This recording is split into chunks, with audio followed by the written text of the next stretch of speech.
As an investor நீங்கள் பார்த்தீங்க அப்படின்னா கடந்த ஒரு 20 மாதமாகவே பார்த்தீங்க அப்படின்னா உங்களுக்கு வந்து உங்களோட இன்வெஸ்ட்மெண்ட் ஒரு ஸ்ட்ரெயின்டாக இருந்திருக்கும் உங்களுக்கு.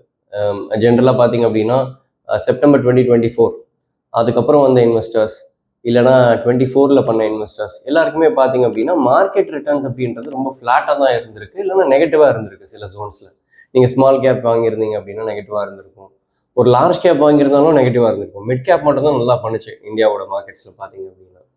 பட் ப்ராடாக ஒரு ஃப்ளெக்ஸி கேப் மேண்டேட்டோ இல்லை ஒரு டைவர்சிஃபைட் ஃபண்ட் எடுத்தாலுமே பார்த்தீங்க அப்படின்னா ஒரு ஆவரேஜ் பர்ஃபார்மன்ஸ் தான் லாஸ்ட் ஒரு 20 மாதம்.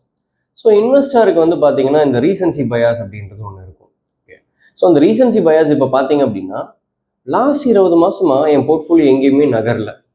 ஓகே, ஆனால் நீங்கள் இதே வந்து கொஞ்சம் கான்டெக்ஸ்ட்டை திருப்பி பார்த்தீங்க அப்படின்னா அவுட் சைடு இந்தியா, ஓகே, ஒரு யூஎஸ் மாதிரி ஒரு மார்க்கெட்டை, ஒரு கொரியா மாதிரி ஒரு மார்க்கெட், ஒரு தைவான் மாதிரி ஒரு மார்க்கெட்லாம் வந்து they are firing.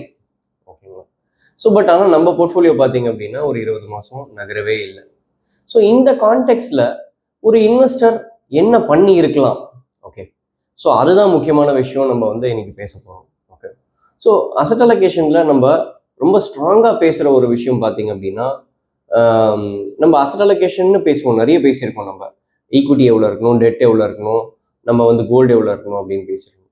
So within equity India as a equity, so நம்ம வேர்ல்ட் ஜிடிபி எடுத்தோம் அப்படின்னா இந்தியாவோட ஈக்விட்டி அப்படின்றது பார்த்தீங்கன்னா ஒரு போர்ஷன் தான். ஓகே, ஸோ பட் வேர்ல்டோட ஈக்விட்டி அப்படின்னு பார்த்தீங்கன்னா fascinating companies, great companies, innovating கம்பெனிஸ்லாம் வந்து பார்த்தீங்கன்னா அவுட் சைட் இந்தியா தான் ஜாஸ்தி. ஓகே, ஸோ அதையும் ஒரு போர்ஷன் ஆஃப் உங்கள் ஈக்விட்டி போர்ட்ஃபோலியோவாக இருந்திருக்கலாம் அப்படின்றது ஒரு முக்கியமான கான்டெக்ட்.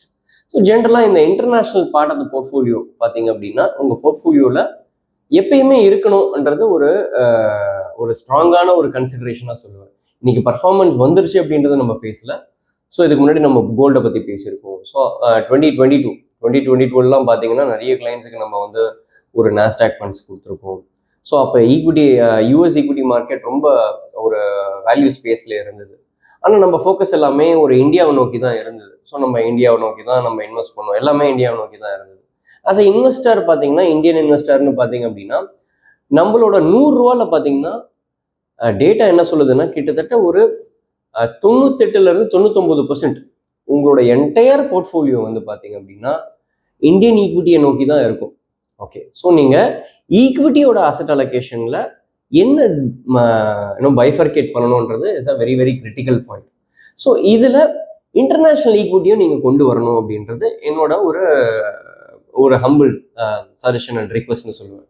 ஸோ இதை நீங்கள் எப்போ உங்களோட ஃபினான்ஷியல் அட்வைசரோ இல்லைனா வந்து நீங்கள் உட்காடுறீங்களோ உங்கள் போர்ட்ஃபோலியோவில் நான் இந்தியா ஈக்விட்டி எவ்வளோ வச்சுருக்கேன், வித்தின் இந்தியா ஈக்விட்டியில் எங்கே இருக்கேன், லார்ஜ் கேப்பில் இருக்குன்னா, ஸ்மால் கேப்பில் இருக்குன்னா, மிட் கேப்பில் இருக்குன்னா, ஸோ அதே மாதிரி அவுட் சைடு இந்தியா எவ்வளோ வச்சுருக்கேன் போர்ட்ஃபோலியோ. ஸோ இப்போ நீங்கள் யூரோப் எடுத்தீங்க அப்படின்னா யூரோப்பில் வந்து உங்களுக்கு லைஃப் ஸ்டைல் பிராண்ட்ஸ்லாம் நிறைய இருக்கும், லூயி விட்டான் இந்த மாதிரி கம்பெனிஸ்லாம் நிறைய இருக்கும். யூஎஸை பொறுத்த வரைக்கும் டெக் கம்பெனிஸ் மேக்ஸ் 7 இது எல்லாமே இருக்கும். அதே மாதிரி டீப் டெக் கம்பெனிஸ் நிறைய இருக்கும். ஸோ சைனாவை பொறுத்த வரைக்கும் பார்த்தீங்க அப்படின்னா உங்களுக்கு ஒரு மேனுஃபேக்சரிங் கம்பெனி இருக்கும். அதே மாதிரி வந்து பார்த்தீங்கன்னா உங்களுக்கு கமாடிட்டி பேஸ்ட் கம்பெனிஸ் இருக்கும். இதே நீங்கள் வந்து ஒரு தைவான் இல்லைனா சவுத் கொரியா மாதிரி மார்க்கெட்லாம் போனீங்க அப்படின்னா இங்கே வந்து பார்த்தீங்க அப்படின்னா அங்கங்கே ஒரு companies they could have done pretty well. Taiwan எடுத்தீங்கன்னா தைவான் செமிகண்டக்டர் கம்பெனி மட்டும்தான் one of the very large company. So 80-90% of the தைவானோட மார்க்கெட் கேப்பே அந்த ஒரு ஸ்டாக்கு தான். இப்போ சவுத் கொரியா எடுத்தீங்கன்னா 2 கம்பெனி தான் வந்து ரொம்ப நல்லா பண்ணியிருக்கு. ஒன்று வந்து பார்த்தீங்கன்னா சாம்சங் அண்ட் ஹேலெக்ஸ் அப்படின்னு. அதுக்கப்புறம் உங்களுக்கு மற்றதெல்லாம் இருக்குது, ஹுண்டாய் இந்த மாதிரிலாம் இருக்குது.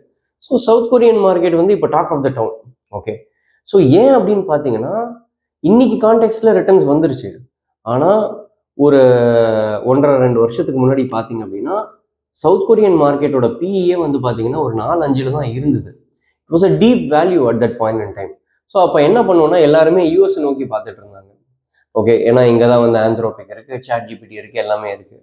ஆனால் எல்லாருமே இதுக்கு சப்ளை பண்ணுறதுக்கு சிப்ஸு இதெல்லாமே தேவைப்படும். அந்த கேப்பபிலிட்டி பார்த்தீங்கன்னா இங்கே தான் இருந்தது. ஓகே, ஸோ அதை யாராவது கரெக்டாக பிளாட் பண்ணியிருந்தாங்கன்னா கண்டிப்பாக அந்த மாதிரி ஒரு கண்ட்ரியில் நம்ம இன்வெஸ்ட் பண்ணியிருக்கலாம். கரெக்டுங்களா? ஸோ இப்போ நம்ம அவுட் சைடு இந்தியா போர்ட்ஃபோலியோவை பொறுத்த வரைக்கும் நம்ம வந்து கண்டிப்பாக அட்லீஸ்ட் ஒரு 10-20% அப்படின்றது ஒரு கிளைண்டோட போர்ட்ஃபோலியோவில் இருக்கணும். இது பேஸ்ட் ஆன் உங்கள் ரிஸ்க் அப்பிடேட், உங்களோட கேபிட்டல் ரிக்வயர்மெண்ட், அதுக்கப்புறம் உங்களோட கேஷ் ஃப்ளோ, உங்களோட போர்ட்ஃபோலியோ சைஸ்.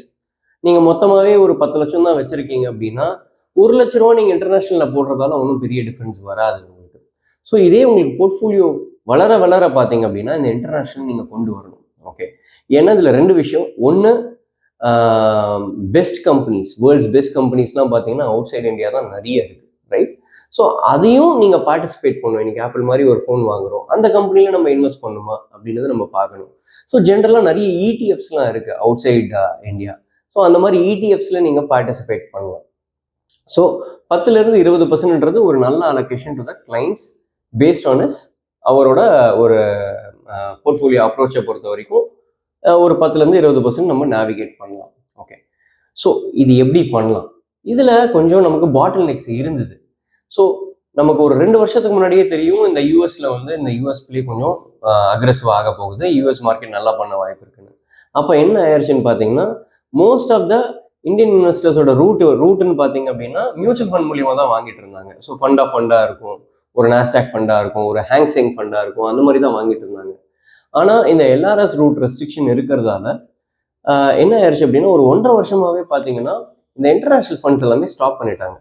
ஸோ அப்போ ஆஸ் அன் இன்வெஸ்டர் பார்த்தீங்க அப்படின்னா நமக்கு தெரியும் இந்த மார்க்கெட் நல்லா பண்ண போகுதுன்னு, ஆனால் நமக்கு இங்கே ஒரு பிளாட்ஃபார்மோ ஒரு ஒரு பெரிய ஒரு அவேர்னஸோ இங்கே இல்லை எப்படி பண்ணணும் அப்படின்றது.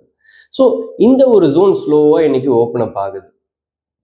2 விதமாக நீங்கள் இன்டர்நேஷ்னல் இன்வெஸ்ட்மெண்ட் பண்ணலாம். இண்டு மணி இந்த மாதிரி கம்பெனிஸ்லாம் இருக்குது, இன்டராக்டிவ் புரோக்கர்ஸ் இருக்காங்க. ஸோ இவங்க மூலியமாக நீங்கள் டைரெக்டாக யூஎஸ்ல இடிஎஃப்ஸே வாங்கலாம் நீங்கள். ஓகே, ஆனால் பெஸ்ட்டு வந்து பார்த்தீங்கன்னா மியூச்சுவல் ஃபண்ட் மூலியமாக பண்ணுறது உங்களுக்கு வந்து ஒரு மேனேஜ்டு ஃபண்டாக இருக்கிறது பெட்டர். ஆனால் இன்னைக்கு அவங்க உங்ககிட்ட பணம் அக்செப்ட் பண்ண மாட்டேங்கிறாங்க. ஸோ அடுத்த ஆப்ஷன் என்ன அப்படின்றத நம்ம பார்க்கணும். ஸோ அடுத்த ஆப்ஷனை பொறுத்த வரைக்கும் இப்போ கிஃப்ட் சிட்டின்னு ஒன்று ஓப்பன் பண்ணியிருக்காங்க. கிஃப்ட் சிட்டியை பொறுத்த வரைக்கும் இன்பவுண்ட் அவுட்பவுண்ட். ஸோ இன்பவுண்டை பற்றி நம்ம இப்போ பேச வேண்டாம், அது என்ன என்ஆர்ஐ கிளைண்ட்ஸுக்கு. அவுட்பவுண்ட்ன்றது ரெசிடென்ட் இண்டிவிஜுவல்ஸுக்கு இந்தியாவை தவிர நம்ம வெளியே போய் இன்வெஸ்ட் பண்ணணும் அப்படின்னா நம்ம வந்து பார்த்தீங்க அப்படின்னா இந்த அவுட்பவுண்ட் ப்ராடக்ட்ஸ் மூலியமாக இன்வெஸ்ட் பண்ணலாம். ஸோ இப்போ டிஎஸ்பியில் ஒரு ஃபண்ட் இருக்குது. ஸோ டிஎஸ்பி ஃபண்டை பொறுத்த வரைக்கும் பார்த்தீங்கன்னா அக்ராஸ் த வேர்ல்டு வந்து இன்வெஸ்ட் பண்ணுற மாதிரி ஒரு ஸ்ட்ராட்டஜி கொடுத்துருக்காங்க. ஸோ டாட்டாவில் ஒரு ஃபண்ட் இருக்குது. ஸோ சாரி, டாட்டாவில் இல்லை. ஸோ இப்போ வந்து பராக் பரேக் இந்த மாதிரி ஒரு ஃபண்டு லான்ச் பண்ண போகிறாங்க.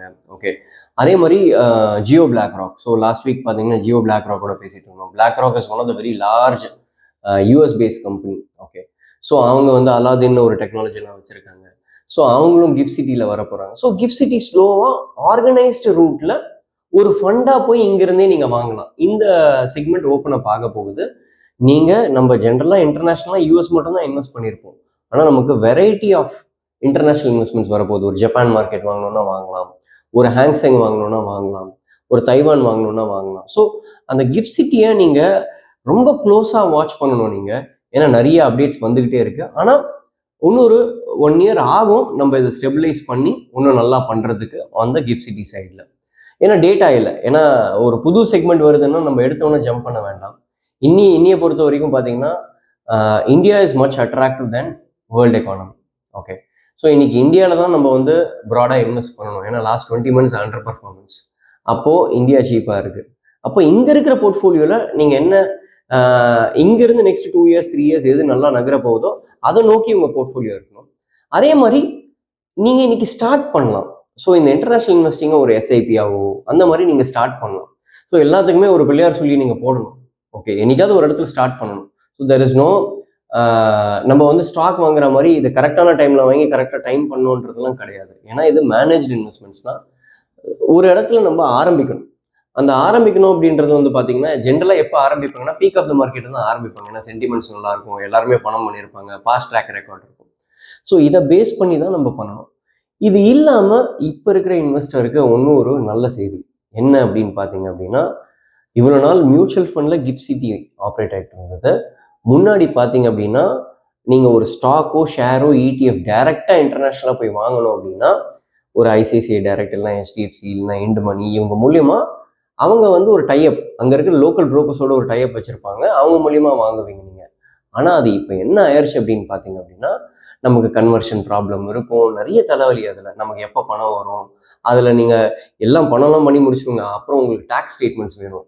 உங்கள் ஆடிட்டர் உங்களை கூப்பிட்டு இந்த டேக்ஸ் ஸ்டேட்மெண்ட் வந்து மேட்ச் ஆக மாட்டேங்குது, டேலி ஆக மாட்டேங்குதுன்னா நம்மளால் அது வந்து ஒரு ஆப்ரேஷனல் இன்கன்வீனியன்ஸ் இருக்கும். ஸோ அதை வந்து ஒரு அட்ஜஸ்ட் பண்ணுற மாதிரி ஒரு விஷயம் வந்து நடந்திருக்கு லாஸ்ட் ஒரு மாதத்தில் பார்த்தீங்க அப்படின்னா. ஒரு 4 டிஸ்கவுண்ட் புரோக்கர்ஸுக்கு வந்து பார்த்தீங்க அப்படின்னா SEBI has given a not for opening a discount account. Zerodha, அதுக்கப்புறம் பார்த்தீங்க அப்படின்னா உங்களுக்கு ஏஞ்சல், இந்த மாதிரி நிறைய கம்பெனிஸ் வந்து பார்த்தீங்க அப்படின்னா தேல் அலவ் உங்களோட நார்மல் ஜீரோதா, இந்த மாதிரி ஏஞ்சல், க்ரோ, இந்த மாதிரி அக்கௌண்ட்டில் நீங்கள் எப்படி நார்மலாக இன்னைக்கு இந்தியாவில் ஸ்டாக்ஸ் வாங்குறீங்களோ அந்த மாதிரி ஸ்டாக்ஸை வந்து பார்த்தீங்கன்னா இன்டர்நேஷ்னலாக வாங்கலாம். நீங்கள் தனியாக ஒரு அக்கௌண்ட்டு, தனியாக ஒரு கேஒய்சி இந்த மாதிரிலாம் பண்ணாமல் எல்லாம் ஒரே பிளாட்ஃபார்மில் இன்டகிரேட் ஆகி வரப்போகுது. ஸோ அவங்க இன்னொரு 3-4 மாதத்தில் இது மேலே வந்துடும். This will be up and life. Okay, so நீங்கள் டைரெக்டாக ஒரு ஸ்டாக் உங்களுக்கு பிடிச்சிருக்கு, அதை வாங்கணும்னு நினைக்கிறீங்கன்னா நீங்கள் வாங்கலாம். ஓகே, ஸோ யூஎஸை பொறுத்த வரைக்கும் நிறைய லெவரேஜ் இன்வெஸ்ட்மெண்ட்ஸ் இருக்குது, அந்த மாதிரி வெரைட்டி ஆஃப் இன்வெஸ்ட்மெண்ட்ஸ் இருக்குது. ஸோ அதை எல்லாமே வந்து இந்த பிளாட்ஃபார்ம் மூலியமாக இன்வெஸ்ட் பண்ணலாம். ஸோ நம்ம ஆன் அ நட்ஷெல் பார்த்தீங்க அப்படின்னா உங்களோட ஒரு இன்வெஸ்ட்மெண்ட்ன்றது ஒரு போர்ட்ஃபோலியோ அப்ரோச்சாக இருக்கணும். அந்த போர்ட்ஃபோலியோ அப்ரோச்சில் உங்களுக்கு ஈக்விட்டிக்குள்ளே இந்தியா ஆஸ் அன் ஈக்விட்டியும் இருக்கணும், இன்டர்நேஷ்னல் ஆஸ் அன் ஈக்விட்டியாக இருக்கணும். ஸோ அதை வந்து பார்த்தீங்க அப்படின்னா நம்ம ரீபேலன்ஸ் பண்ணிக்கிட்டே இருக்கணும். ஸோ ஒரு 1.5 வருஷம் முன்னாடி யூஎஸ்ல இருந்து கொஞ்சம் மூவ் பண்ணி நம்ம வந்து சவுத் கொரியாவுக்கு போயிருக்கலாம், இல்லை சைனாவுக்கு போயிருக்கலாம். ஸோ பிரேசில் சீப்பாக இருந்தது. ஸோ ஒரு 1.5-2 இயர்ஸ் முன்னாடி பிரேசில் மார்க்கெட் பார்த்தீங்கன்னா ஒரு 10 இயர்ஸ் பிரேசில் மார்க்கெட் ரிட்டர்னே இல்லாமல் இருந்தது. ஸோ அதை நீங்கள் வாங்கியிருக்கலாம். ஸோ இப்போ பார்த்தீங்கன்னா இந்தோனேஷியா மார்க்கெட் வந்து ரொம்ப சீப்பாக இருக்குது. Okay, it has not moved anywhere. ஏன்னா அங்கே ஒரு மாதிரி ஒரு கேட்டஸ்ட்ரோபிக் ப்ராப்ளம்ல இருக்காங்க அவங்க. ஓகே, ஸோ அந்த மாதிரி என்னன்னா இங்கே இருந்து ஸோ லாஸ்ட் ஒரு 4-5 வருஷம் பார்த்தீங்க அப்படின்னா இந்தியன் இன்வெஸ்டிங்கை ஒரு பயனியர் பண்ணிட்டாங்கன்னு தான் சொல்லணும். ஸோ இங்கே இருந்து நம்ம அடுத்த ஸ்டெப் எடுத்து வைக்கணும். அந்த அடுத்த ஸ்டெப் அப்படின்றது பார்த்தீங்க அப்படின்னா ஒரு இன்டர்நேஷ்னல் இன்வெஸ்டிங்கை எப்படி உங்கள் பார்ட் ஆஃப் த போர்ட்ஃபோலியோவில் கொண்டு வரலாம் அப்படின்றது கண்டிப்பாக நீங்கள் வந்து உங்களோட ஃபினான்ஷியல் அட்வைசரையோ இல்லைனா வந்து, ஏன்னா இது வந்து நமக்கு ஒரு தெரியாத ஒரு lay off land. So first time ஒரு கன்சல்டேஷன் எடுத்து பண்ணுறது நல்லது அப்படின்றது என்னோட ஒரு ஹம்பிள் ரிக்வெஸ்ட். தேங்க்யூ.